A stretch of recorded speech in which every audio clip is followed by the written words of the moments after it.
Welcome to Viji's quick kitchen.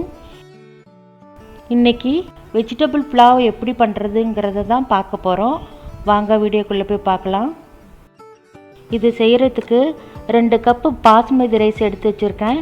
இதை 20 நிமிஷம் போல் ஊற வச்சு அதுக்கப்புறமா வடிகட்டி சுத்தமாக தண்ணி இல்லாமல் எடுத்து வச்சுக்கணும்.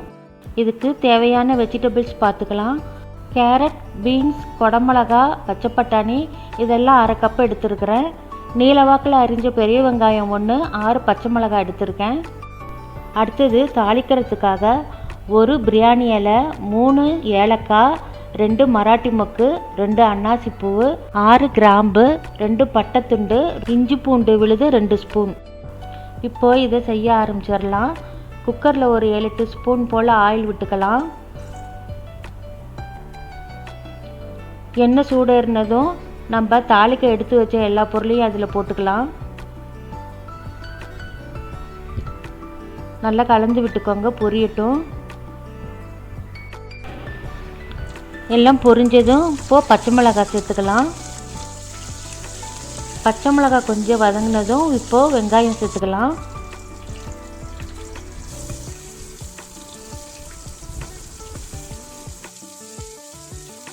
வெங்காயம் கொஞ்சம் ப்ரௌனாக மாறுற வரைக்கும் நல்லா வதங்கட்டும்.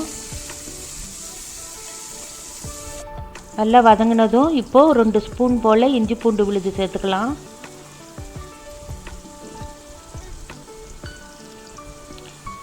அதையும் சேர்த்து நல்லா வதக்கிக்கலாம்.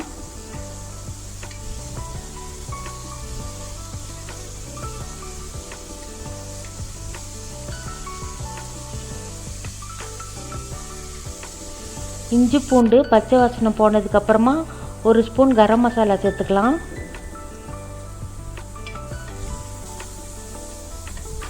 நல்லா கலந்து விட்டுக்கலாம். இப்போது எடுத்து வச்ச வெஜிடபிள்ஸை நம்ம சேர்த்துக்கலாம் ஒவ்வொன்றா.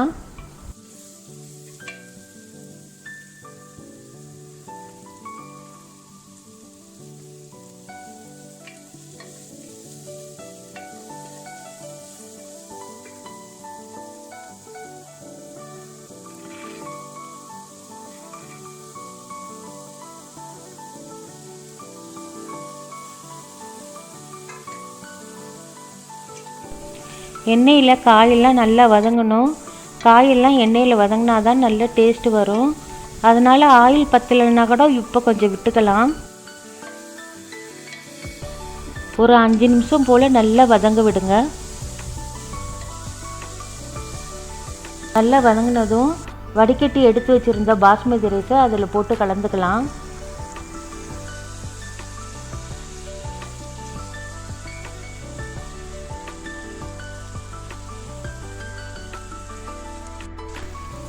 நல்லா கலந்து விட்டுக்கோங்க. ஆயில் நல்லா அரிசியில் மிக்ஸ் ஆகணும், அந்த அளவுக்கு நல்லா கலந்து விட்டுக்கோங்க.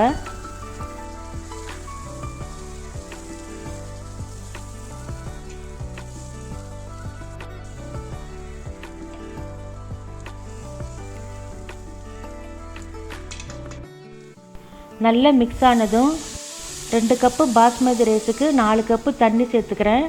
அதே மாதிரி நீங்களும் கரெக்டான ரேஷியோவில் தண்ணி விட்டுக்கோங்க.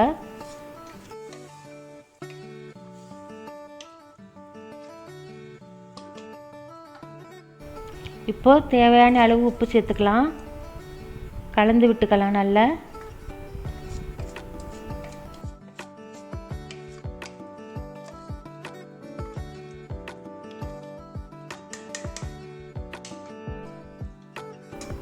குக்கரை மூடி வச்சிடலாம். ஃப்ளேமை மீடியமாக வச்சுக்கோங்க. ஒரு விசில் வர வரைக்கும் குக் ஆகட்டும். அதுக்குள்ளே நம்ம தாளிப்பு கரண்டியில் கொஞ்சமாக நெய்யை சூடாக்கி அதில் தேவையான அளவு முந்திரி பருப்பு வறுத்து வச்சுக்கலாம். குக்கரில் கேஸ் இறங்கினதும் நம்ம திறந்து பார்த்துடலாம். புலாவ் நல்லா வெந்திருக்கு. இதோட நம்ம ஒரு 3 டீஸ்பூன் நெய் சேர்த்து வறுத்து வச்ச முந்திரி பருப்பையும் சேர்த்துக்கலாம்.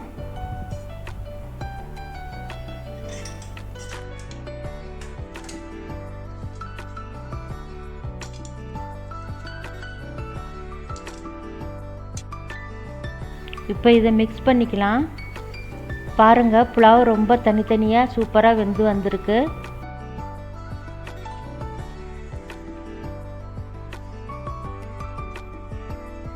இதில் கொஞ்சமாக கொத்தமல்லி தூவி மிக்ஸ் பண்ணி விட்டுடலாம். அவ்வளோதாங்க, புலாவ் ரெடி ஆகிடுச்சு.